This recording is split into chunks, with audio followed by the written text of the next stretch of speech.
하나님 보내주실 한 영혼을 위해서 또 하늘에게도 주신 메시지라 믿고 우리 창세기 말씀을 함께 나눠보기를 원해요. 먹지 말라 하시더냐라는 제목으로 같이 말씀을 나누기 원하는데요. 여러분, 이 땅에 죄가 제일 먼저 들어오는 과정을 보여주는 사건이 오늘 우리가 읽었던 이 본문의 말씀이에요. 오늘 말씀에 보면 뱀이 여자에게 찾아와서 유혹하지 않습니까? 그때 두 가지를 우리가 유혹하고 있다고 이야기할 수 있는데, 첫 번째는 무엇이냐면, 따라해 볼게요. 하나님 말씀에 대한 의심. 그리고 두 번째는요, 하나님 성품에 대한 회의. 이 두 가지였어요. 이 뱀의 질문 자체가 말씀에 대한 회의와 하나님에 대한 성품을 의심하게 만드는 질문을 던지고 있는 것으로 그렇게 여자를 흔들기 시작합니다. 여러분, 하나님은 우리가 늘 기억해야 될 것이 무엇이냐면, 하나님은요 모든 걸 허락하신 거예요. 믿으십니까? 모든 걸 허락하셨어요. 그런데 뭐 한 거예요? 모든 것을 허락하시면서 단 한 가지만 금지시킨 것입니다. 단 한 가지. 그런데 유혹이 들어오니까, 뱀으로부터 유혹이 들어오니까 어떻게 되는 거예요? 그 한 가지가 너무 내 인생을 지배하기 시작하는 거예요. 하나님은 우리에게 모든 것들을 허락하셨고 단 한 가지만 하지 않기를 원하셨던 것인데, 오늘 여러분요, 그 마음이 하나님을 향한 신뢰가 흔들리기 시작하니까 뭐가 추가돼요? 먹지도 말고 만지지도 말라 하시더냐? 이게 추가가 돼요. 그러면서 뭐를 만들어 놓습니까? 결과를 약화시켜놔요. 여러분, 제가 몇 주 전에 말씀을 나누면서 우리가 못났고 살아가는 기독교의 가슴 아픈 것들 중에 하나가 무엇이냐면, 수가 적어들고 교회가 없어지는 것들 너무나 안타깝지만 무엇을 말씀드렸습니까? 그 농도가 연해지는 것, 예수 믿는 그 농도가 연해지는 것, 우리가 경계해야 한다라는 말씀을 드렸었는데, 마찬가지입니다. 결과를 약화시키는 거예요. 오늘 우리가 점심에 된장찌개를 먹게 될 텐데, 된장찌개에 물을 많이 넣으면 된장찌개 맛이 납니까? 안 납니까? 나요? 안 납니다. 약화시키는 거예요. 그게 사단의 전략인 거예요. 끊임없이 그 진국에다가 뭘 넣는 거예요? 물을 넣는 거예요. 야, 하나님 의심하지 말라 하더냐? 정말 죽는다 하더냐?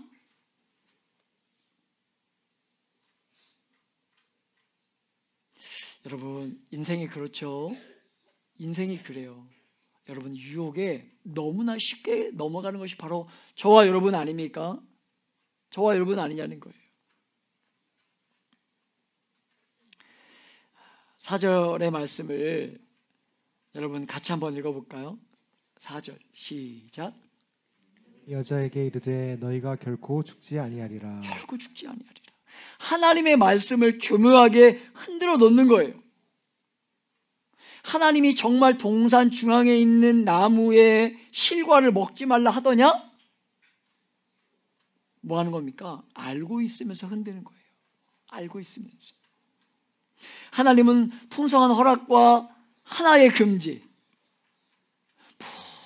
풍성하게 누릴 수 있는 것들을 우리가 허락하시면서 단 한 가지만 금지시켰던 것인데, 마귀가 와서 질문하니까 희한하게 그렇게 생각되는 거예요.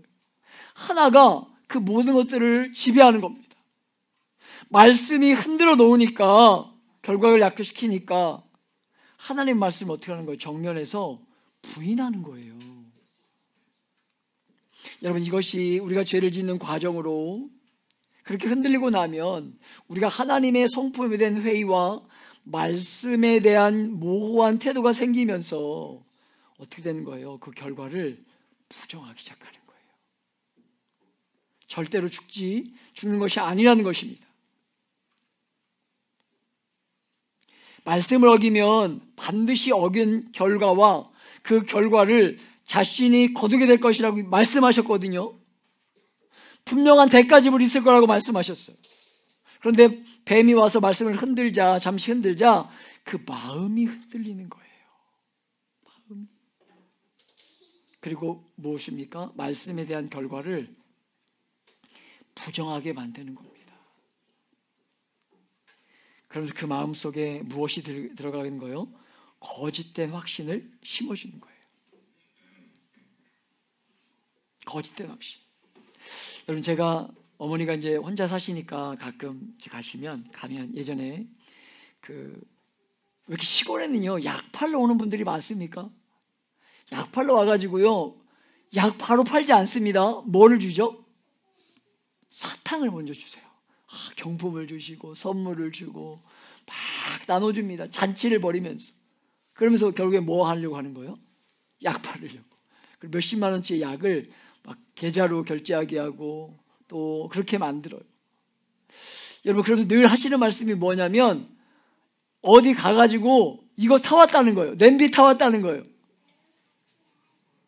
자랑하세요. 그리고 꼭 하나 하신 말씀이 있어요. 야, 그래도 나는 약 안 샀어. 냄비만 타왔어.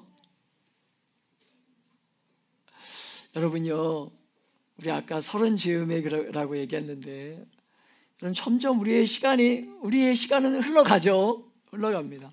저와 여러분도 어느 날 우리 어머님, 아버님의 때에 올라가게 되고 또 연세가 드셔가시면서 정신도 육체도 아프고 힘들어지는 시대가 와요. 그러면 그것들을 노리는 게 세상의 방법이죠. 마귀도 마찬가지입니다. 우리가 하나님의 말씀을 굳건하게 붙들고 있지 않으면, 말씀을 굳건하게 붙들고 그 안에 머물러 있지 않으면, 우리가 연약해지고 나약해지면 우리의 연약하고 빈틈을 노리는 게, 하나님은 우리에게 다 허락하셨고 단 한 가지만 금지한 건데 사단이는요 와가지고 그 한 가지가 그 모든 것들을 다 마치 망치고 있는 것처럼 이야기했다는 거예요. 흐리게 만드는 거예요. 물을 타는 겁니다.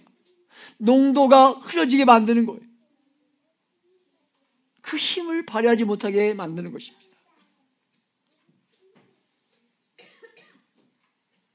여러분, 그렇게 되면 너무나 재미있게도 무엇이 따르냐면, 불순종해도 형벌이 따르지 않겠네, 이렇게 바뀌어가는 거예요. 여러분, 오늘 추수감사 주일인데 사과가 없죠. 제가 어린 시절에 저희 동네에 과수원이 있었습니다. 여러분, 과수원에는 왜 늘 개구멍이 있습니까? 그래서 제가 그렇게 친구들하고 개구멍에 들어가서 사과서리를 했던 기억이 있어요. 처음에 여러분이 얼마나 떨린지 몰라요, 그 개구멍 들어갈 때. 그런데 이게 여러분 해가 갈수록 여러분 사과 하나 따먹는 게 제 안에 어떻게 될까요? 별게 아닌 게 돼요. 마치 몇 년 지나니까 마치 내 거 같이, 그 사과가 내 거 같이. 여러분, 죄가 그런 것입니다. 처음에 대할 때는요 무섭고 떨린 거예요. 그런데 한 번, 두 번 그 죄를 짓기 시작하고 그것이 무뎌지기 시작하면 어떻게 되는 것입니까? 너무나 자연스러워져요. 마치 내가 한 죄와 한 몸이 된 것처럼. 그게 인생임을 잊지 말아야 된다는 거예요. 성경 우리에게 분명히 죄로 인한 하나님의 말씀을 거절하며 하나님의 말씀대로 살지 않음으로 인한 형벌이 따른다고 분명히 말씀하고 계십니다. 그런데 사단의 전략은 그것들을 희석시킨다는 거예요. 사람들을 죄 가운데서 무엇이든지 자기가 원하는 대로 하고 싶어하는 대로 살도록 만들어 놓고 거짓된 확신을 심어주는 거예요. 여러분, 죄인 중에 이 죄인으로서의 가장 어리석은 것 중에 하나가 무엇이냐면 합리화에 능해진다는 거예요. 합리화에. 그럴 수 있지. 나는 그럴 수 있어. 그럴 수 있지.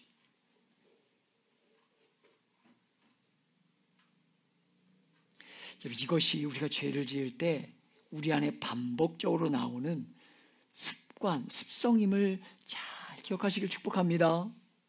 여러분, 그것들이 나오기 시작하면 내가 하나님과 멀어지고 있다는 것들을 알고 계시면 돼요. 여러분, 사람들이 제일 좋아하는 게 뭐예요? 죄를 지어도 형벌이 없다는 것 아닙니까? 그런데 마귀가 와서 정면에서 그 이야기를 해주니까, 거짓된 확신을 심어주니까 넘어가게 되는 거예요.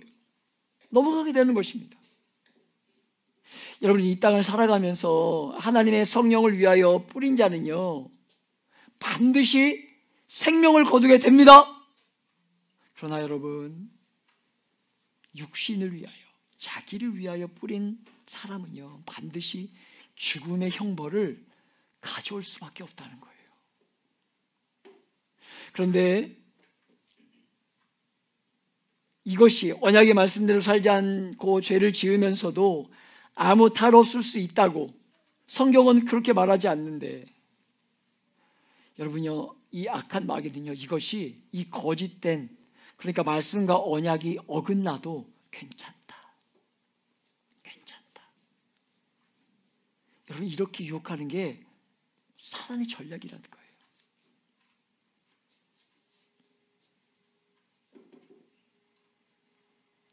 사랑하는 여러분, 하나님의 말씀을 부정할 뿐만 아니라 우리의 불순종을 정당화시키기 위한 하나님의 성품에 대한 의문을 제기시키는 것입니다.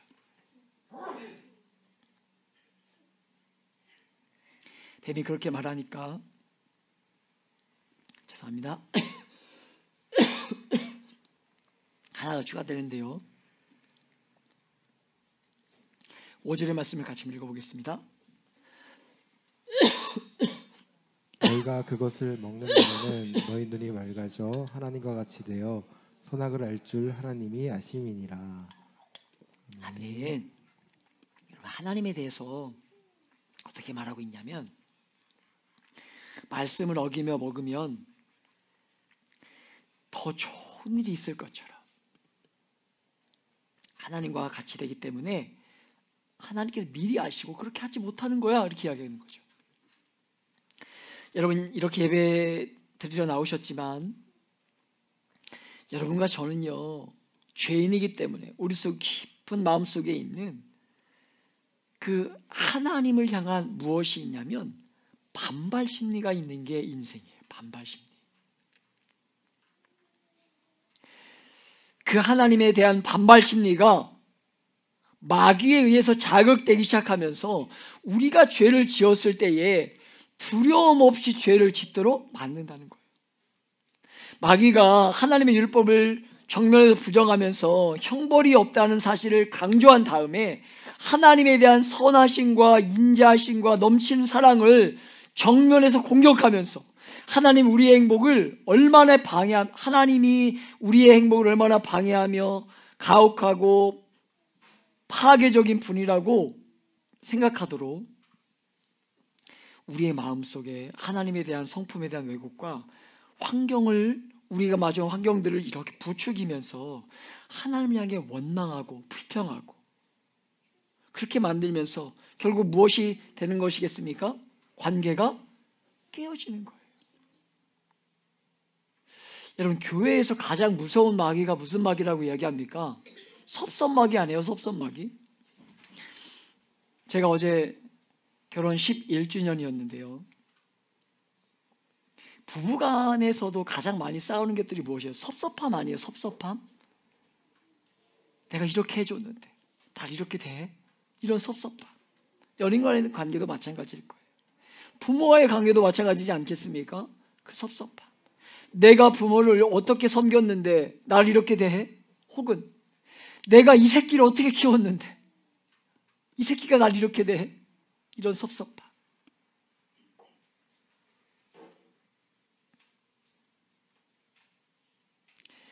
여러분,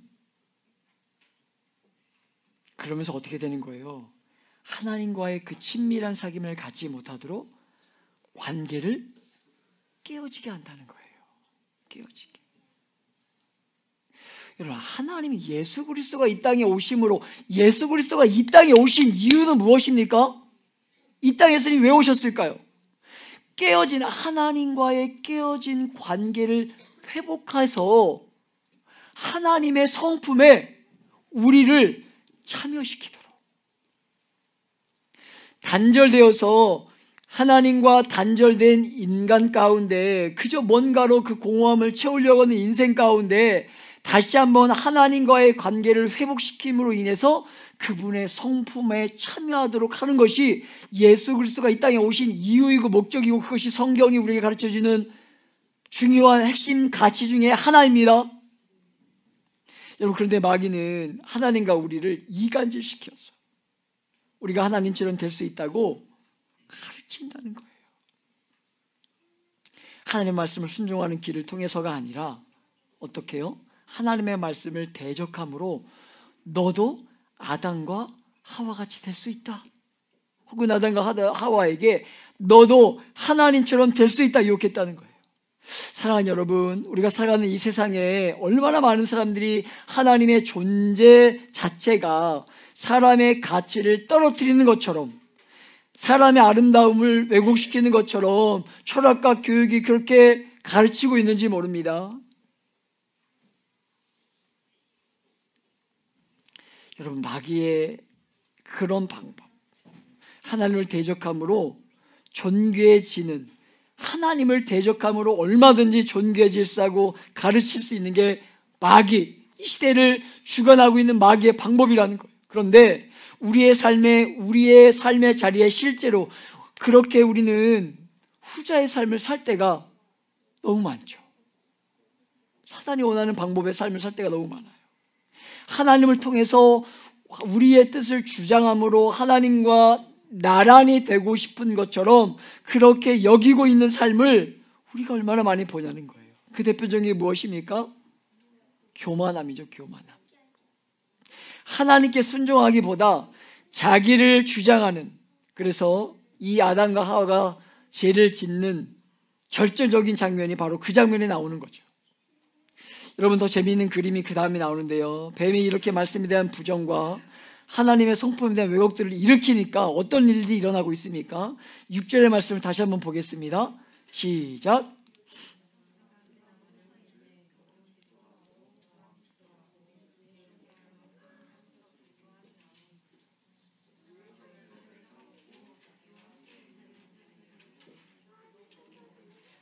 아멘. 말씀을 붙들고 살다가 유혹이 와서 말씀이 정면에서 부정되고 하나님에 대한 왜곡이 생기자, 여러분요, 평범한 나무가 어떻게 보이는 거예요? 더 이상 평범해 보이지 않는 거예요.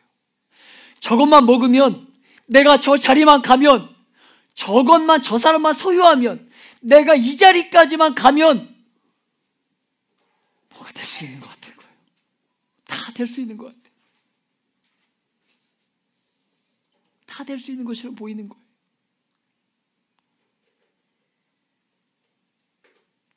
여러분, 이것이 정말 어렵고 힘든 문제 중에 하나로 마귀가 나무를 함직해 보이도록 만드는 거예요. 그렇게 될 수 있는 것처럼 만드는 거예요.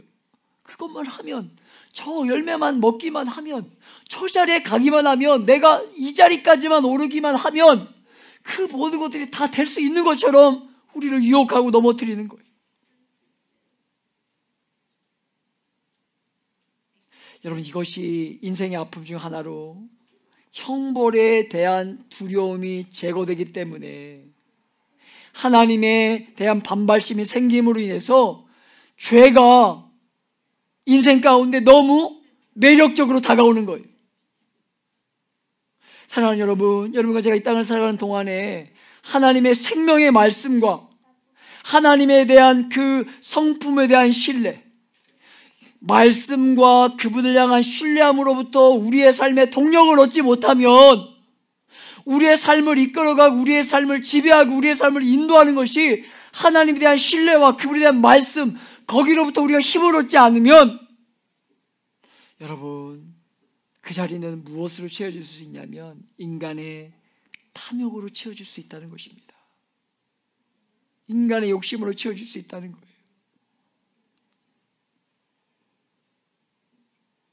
그러면 어떻게 되겠습니까? 우리를 누가 끌고 가는 거예요? 죄가 우리의 삶을 끌고 가는 거예요. 우리가 그 죄를 컨트롤하고 누르는 것이 아니라 그 죄가 우리의 삶을 끌고 가는 것입니다. 끌려가는 삶을 사는 거예요.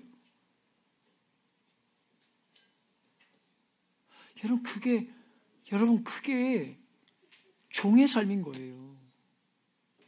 종은요 자유가 없죠. 자유가 없습니다. 종은 자유가 없어요.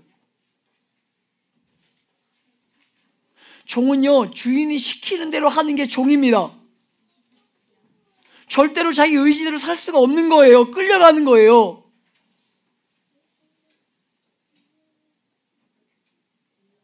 여러분,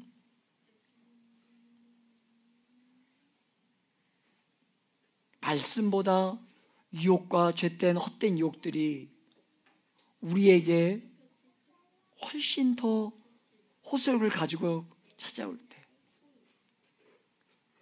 말씀이 좋아서, 말씀이 이끌려서 말씀의 삶을 비추어 살아가는 것이 아니라 유혹, 욕심, 우리의 마음을 사로잡는 그 어떤 것들, 그런 것들이 우리의 삶 가운데 더 매력적이고 더 호소력 있는 삶을 살아가면 그게 바로 죄로 달려가는 지름길이라는 거예요. 성경에 분명히 얘기하고 있습니다. 죄의 값은요 사망이래요. 죄의 값은 사망이라고 성경은 분명히 이야기하고 있어요. 여러분 너무나 놀랍지 않습니까? 눈을 들어보니까 먹음직하고 보암직했다는 거예요. 그냥 어떤 실과 열매에 불과했던 건데 그 유혹이 이렇게 내 마음을 사로잡기 시작하니까 그렇게 보이는 거예요. 너무나 탐스러워 보이고 갖고 싶고 내가 저것만 가지면 뭔가 대단한 사람이 될 것 같고 내가 저것만 소유하면 정말 인생이 뭔가 이렇게 잘 풀릴 것 같고 성공할 것 같고. 여러분 그렇지 않은 거죠. 그렇지 않은 거예요. 여러분 하나님이 사람을 창조하시면서 한 몸이 되게 하신 것은 오직 부부밖에 없습니다. 한 남자와 한 여자를 통해서만 하나됨을 친밀하게 누리도록 만드셨는데 세상의 가치관을 가지고 있는 이성을 보니까 또 다른 허기가 생기는 거예요. 또 다른 이성을 향하는 허기가 생기는 것입니다. 그런데도 그런 욕구들을 세상은 끊임없이 어떻게 하는 거예요? 부추기고 있는 거예요. 그게 세상의 방식입니다. 하나님께서 정말 땀 흘려 일하고 수고한 만큼 벌어서 주신 것에 자족하며 살기를 원하셨던 것인데 세상이 말하는 건 무엇입니까? 뭔가를 하면 뭔가를 사면 대박이 날 것처럼 말하면서 그 길로 달려가도록 우리를 끊임없이 끌고 가는 거예요. 말씀을 아무리 가르쳐도 말씀보다 유혹을 던지고 있는 나무가 더 특별한 대상처럼 보이는 것입니다. 그게 세상의 방법이에요. 그게 세상의 방법. 사랑하는 여러분, 저와 여러분은 절대로 그렇게 흔들리지 않고 여러분 세상에 우리의 마음을, 우리의 관심을, 우리의 기뻐하는 것들을 세상에 내어주지 않는 저와 여러분 되시길 축복합니다. 예수님을 만남으로 인해 그분의 말씀을 통해서 우리의 삶을 이끌어 가실 때에 그 안에 진짜 얼마나 참된 행복이 있는지를 발견할 수 있는 저와 여러분 되시길 축복합니다. 여러분, 우리는 얼마나 미련한 인생인지 몰라요. 하나님의 말씀보다 마귀가 유혹을 던지는 그 나무가 더 그럴 때 보여요. 그것이 모든 인생이 죄된 길로 걸어가는 방법의 시작이었다는 것입니다. 사랑하는 여러분, 마귀가 세상을 통해서 여러분에게 하는 말의 근거에서 인생을 쌓아 올리지 않기를 축복합니다. 여러분의 인생을 말씀 위에 토대하며 쌓지 않으면 반드시 무너지는 날 와요. 반드시 무너지는 날 옵니다. 오늘 너무 귀한 자리에 우리 초대되어 나오신 우리 여사님, 어머니, 장모님, 아까 별 이름이 다 나오시더라고요. 우리 귀한 또 여러분, 이 주님을 알아가시는 여러분, 또 주님의 말씀대로 살기를 발버둥치는 여러분, 정말 성경이 여러분에게 가르쳐주고 싶은 것은요, 성경의 말씀이 전하고 싶은 것은요, 하나님과의 풍성한 삶의 자리로 초대되어서 영원한 삶의 자리에 초대되어 행복한 삶을 살아가기를 원하시는 것입니다. 여사님, 여러분, 교회가 우리가 복음을 전하는 이유는요, 오늘 추수감사주일이에요. 추수감사주일이니까 그럼 뭐 돈 내라고 나를 부르는 건가? 교회가 돈 내는 곳인가? 그 교회에 좀 세력을 확산하려고 사람을 모으는 건가? No! 하나님이 우리에게 진짜 주고 싶은 행복은요, 여러분 누군가에게 뭔가를 얻어먹으려는 것이 아니라 하나님과 그 죄로 인해 단절되어서 하나님으로부터 오는 풍성한 공급을 받지 못하는 인생 가운데 예수 그리스도를 우리 가운데 보내주심으로 인해서 그분을 통해서 하나님께 나아갈 수 있는 길을 열어주시고, 그래서 그분을 통해서 하나님과의 친밀한 사귐을 누리며 제발 마귀의 종의 자리에 있지 않도록, 더 이상 끌려다니는, 내 뜻이 아닌 끌려다니는 인생 살지 않도록 진짜 행복이 무엇인지를 가르쳐 주시기 위해서, 풍성한 삶의 행복의 자리로 불러주시기 위해서 주님이 우리에게 이 땅에 오신 것이고, 성도가 여러분에게 교회가 복음을 전하는 이유는요, 세력 확산이나 교회의 크기를 키우기 위함이 아니라 그 참된 복음을 맛보기를 원하는 마음으로 복음을 전하고 예수를 소개하는 거예요. 여러분, 그것이 하나님이 우리를 부르신 생명의 삶의 자리로 초대하신 이유인 것입니다. 사랑하는 여러분, 죄가 만들어 놓은 열매 위에 여러분의 마음을 빼앗기고 여러분의 삶이 거기에 지배당하고 오염되고 희석되어진 삶이 아니라, 믿으면 믿을수록, 하나님을 알아가면 알아갈수록 여러분 다른 부수적인 것이 아니라 정말 그분과 나의 그 친밀한 사귐을 통해서 그 깊이가, 농도가 진해져서 어떤 것들이 들어와도 쉽게 희석되지 않는 그런 하나님과의 관계 회복을 통해서, 여러분, 유혹이 여러분의 삶을 이끌어가는 것이 아니라 하나님에 대한 성품과 하나님의 신뢰를 믿음의 걸음을 옮겨나가면서 진짜 하나님이 나에게, 여러분에게 주고 싶은 그 참된 위로와 행복을 발견하시고, 우리에게 얼마든지 세상의 가치관으로 유혹이 우리에게 주어질 때에 예수의 이름으로 얼마든지 물리쳐내고, 혹은 우리 안에 들어왔을지라도 너무나 그 하나님과의 친밀한 사귐 때문에, 그 끈적거림 때문에 어떤 것이 들어와도 쉽게 희석되지 않는 그런 복됨을 경험할 수 있는 저와 여러분의 삶이 되길, 이 복된 이 추수감사 주일에 또 그렇게 살기를 결단하며 또 살기를 부탁드리며 또 말씀을 드려봅니다. 제가 한번 기도하겠습니다.